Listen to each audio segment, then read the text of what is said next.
안녕하세요. 송쌤의 영재 놀이터의 송쌤입니다. 지난 시간에는 영재와 ADHD를 구분하는 14가지의 행동 체크리스트에 대해 알아보았습니다. 두 집단 모두 과흥분성이나 충동성이 보이지만 그 양상은 차이가 있는데요. 오늘은 지난 시간에 살펴본 체크리스트에 대한 해석 및 영재들이 주의력 결핍을 보이는 원인에 대해 알아보도록 하겠습니다. 자, 그럼 오늘도 저와 함께 다이어리를 펼쳐보실까요?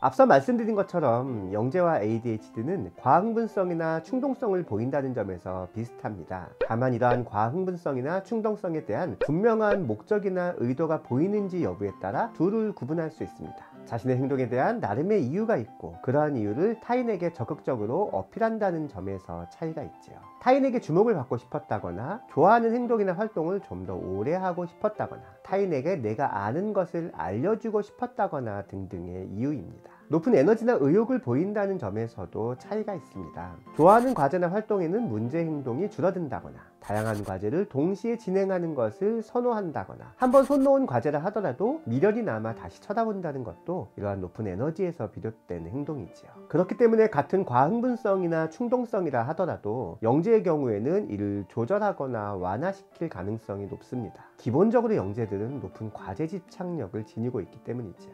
그렇다면 이러한 높은 과제 집착력에도 불구하고 영재들이 자신의 행동에 집중하지 못하거나 스스로를 제어하지 못하는 이유는 무엇일까요? 첫 번째 이유는 새로운 자극에 대한 높은 호기심입니다. 모든 아동은 새로운 자극이 들어오면 우선 관심을 보입니다. 하지만 새로운 자극을 탐색하기 위해서는 에너지가 필요합니다. 탐색에 대한 피로도가 높아진 이후에는 새로운 자극이 등장해도 시큰둥해지지요. 하지만 영재는 그렇지 않습니다. 에너지가 높다 보니 탐색이 길어지거나 횟수가 잦아도 크게 지치지 않지요.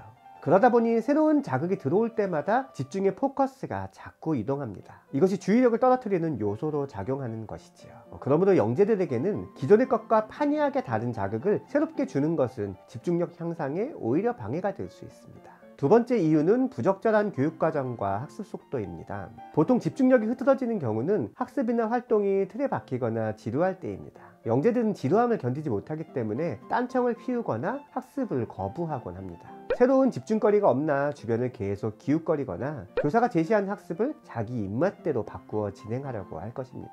이 과정에서 교사와의 마찰이 발생하기도 하지요. 이러한 상황을 만들지 않으려면 이들에게 높은 수준의 자극을 제공해 주어야 합니다. 세 번째 이유는 발달 영역의 불균형입니다. 레오나르도 다빈치처럼 다양한 분야에서 높은 재능을 보이는 경우도 있지만 영재라고 해서 모든 영역에서 뛰어난 능력이나 성취를 보이는 것은 아닙니다.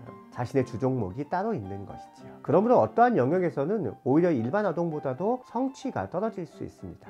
학습에 대한 자신감이 높은 영재들은 이것을 견디지 못하고 쉽게 포기하거나 아예 시도조차 하지 않으려는 모습을 보입니다. 이때 교사가 이들을 과도하게 푸시하게 되면 역효과가 나면서 마찰을 빚거나 무기력해질 수 있지요.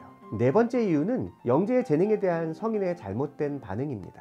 교사나 부모와 같은 성인들이 영재의 조숙함이나 타고난 재능에 지나치게 반응하다 보면 영재들에게 압도되면서 이들이 성인의 통제를 무시할 수 있습니다. 아이들은 우선 아주 작은 시안에 고집을 피우면서 성인의 반응을 살펴봅니다. 만일 성인이 이에 대해 관대한 반응을 보이면 점점 더 큰 사안으로 옮겨가게 되는데요. 대개 일반 아동보다 영재에게 더 큰 관대함을 보이기 때문에 이들이 점점 더 마음대로 행동하게 된다고 이해하시면 되겠습니다.